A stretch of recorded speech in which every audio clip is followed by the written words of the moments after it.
On December 5, 2025, the United States Supreme Court delivered a unanimous 9-0 decision in Wilford v. Lopez, a case that would quickly become a defining moment in the ongoing debate over gun rights in America. The court's ruling was not just another legal opinion.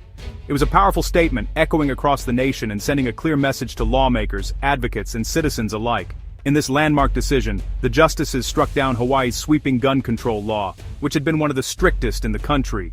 The law was intended to limit the carrying of firearms in public spaces, but its broad reach became the focal point of intense legal scrutiny.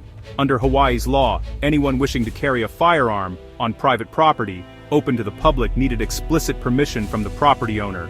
This requirement effectively banned guns in most businesses, restaurants, and public venues, making it nearly impossible for lawful gun owners to exercise their rights outside their homes. The law's impact was felt by both residents and visitors, as it created a patchwork of restrictions that were difficult to navigate.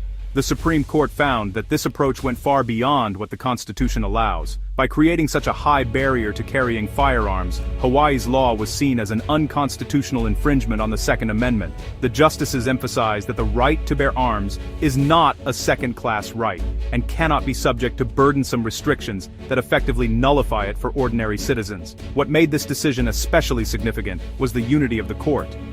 Justices from across the ideological spectrum, liberal, conservative, and moderate, agreed that Hawaii's law was inconsistent with the nation's history and tradition of firearm regulation.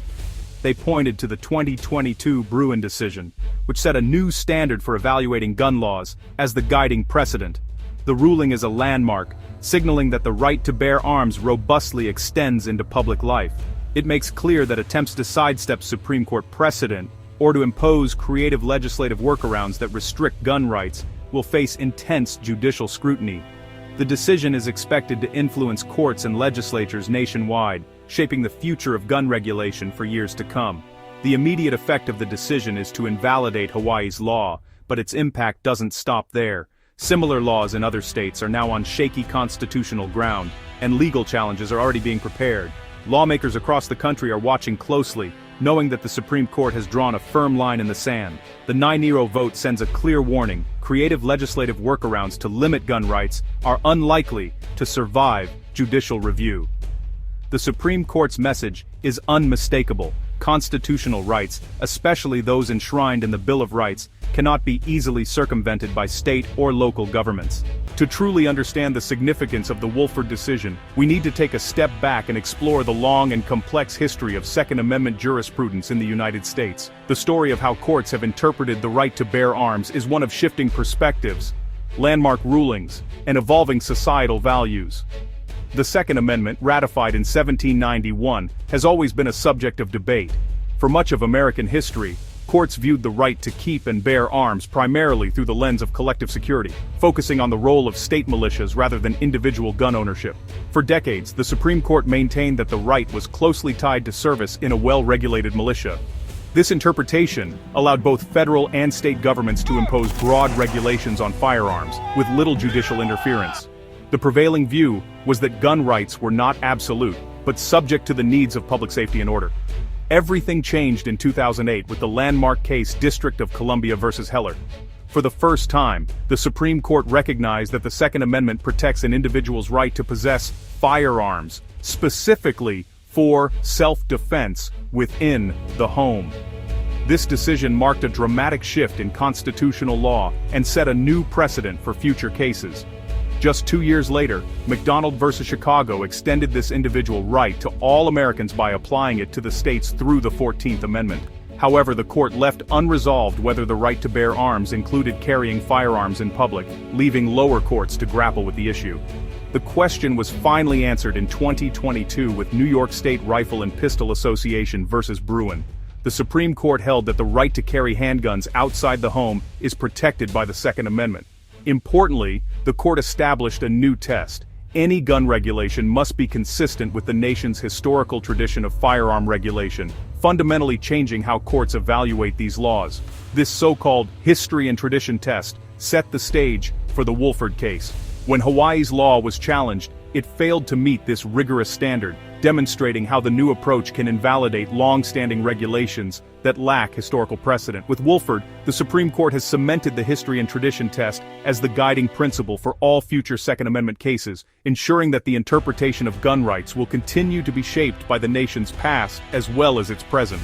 Hawaii's law, passed after Bruin, created a default ban on carrying firearms in nearly all private businesses unless owners posted signs allowing them. Plaintiffs argued this made it nearly impossible to exercise the right to self-defense in public, as most daily activities occur on private property. Hawaii defended the law as a public safety measure and a way to respect property owners' wishes. The Ninth Circuit upheld the law, but the Supreme Court unanimously rejected its historical justification. The case became a pivotal test of how far states can go in restricting public carry after Bruin. The Wilford decision is a forceful reaffirmation of the Bruin framework. Modern gun laws must have clear historical analogs. The court found Hawaii's law lacked any historical precedent for a default ban on firearms in public-facing private property. The justices dismissed Hawaii's reliance on scattered post-Reconstruction statutes as insufficient. Even the court's liberal justices accepted the historical test as binding, closing the door on alternative legal reasoning. This solidifies the history and tradition test as the exclusive method for evaluating gun laws. Legislatures and courts must now act as historians, justifying regulations with evidence from the nation's founding era. Wilford's unanimity entrenches this approach as the law of the land. Wilford's impact reaches far beyond Hawaii, targeting similar laws in states like New York, California, and New Jersey. New York's Concealed Carry Improvement Act, which mirrored Hawaii's default ban, is now on constitutionally thin ice. Legal experts expect swift challenges and likely invalidation of these laws, forcing states to rethink their strategies. The ruling dismantles a key tactic used by blue states to limit public carry after Bruin. States must now defend their laws under the strict historical standard, or proactively amend them. The decision may lead to more uniform gun laws nationwide, with less room for state-by-state variation. The Supreme Court has made clear the right to carry for self-defense in public cannot be legislated away by default bans. Wilford explores the tension between gun rights and private property rights. The court ruled that while property owners can still ban firearms, the state cannot impose a blanket default ban in all commercial spaces. The choice to prohibit guns must be made by individual owners, not by government fiat. This shifts the legal landscape. Guns are presumed allowed in public-facing businesses unless owners post signs to the contrary. The decision opens new questions about where constitutional rights must be accommodated on private property open to the public.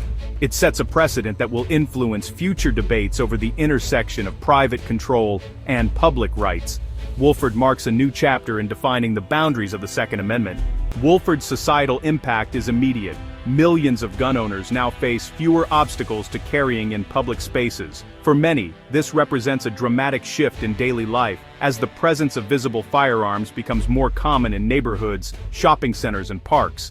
Supporters argue that this newfound freedom empowers citizens and reinforces constitutional rights, while others worry about the normalization of guns in everyday settings. The change is not just legal, but cultural, altering the way people interact and perceive public safety. Gun control advocates warn this could increase risks and anxiety in everyday life, fueling new campaigns to encourage businesses to post gun-free signs. Community leaders and parents voice concerns about the safety of schools, playgrounds, and public events, while some businesses debate whether to allow firearms on their premises. Lawmakers in strict gun control states lose a major tool, forcing them to focus on narrower regulations and more targeted measures. Some legislators scramble to draft new bills that comply with the court's decision, while others call for federal action or constitutional amendments.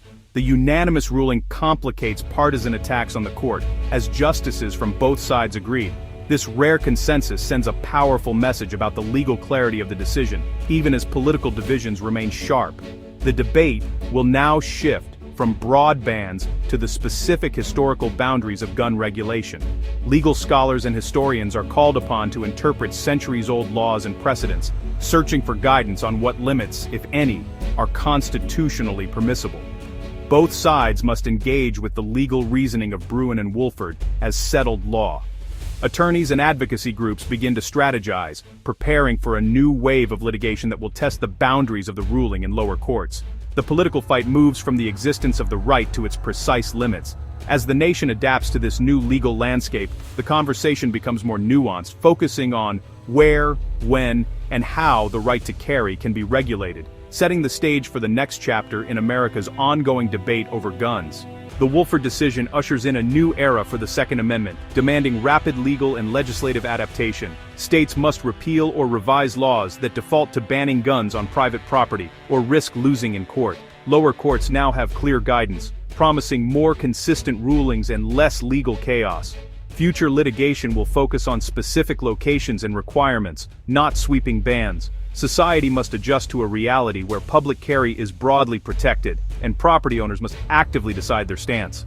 The ruling resolves a major legal question but opens new debates about the cultural and practical role of firearms in America. The path forward will be shaped by how legislatures, courts, and citizens navigate this transformed constitutional landscape.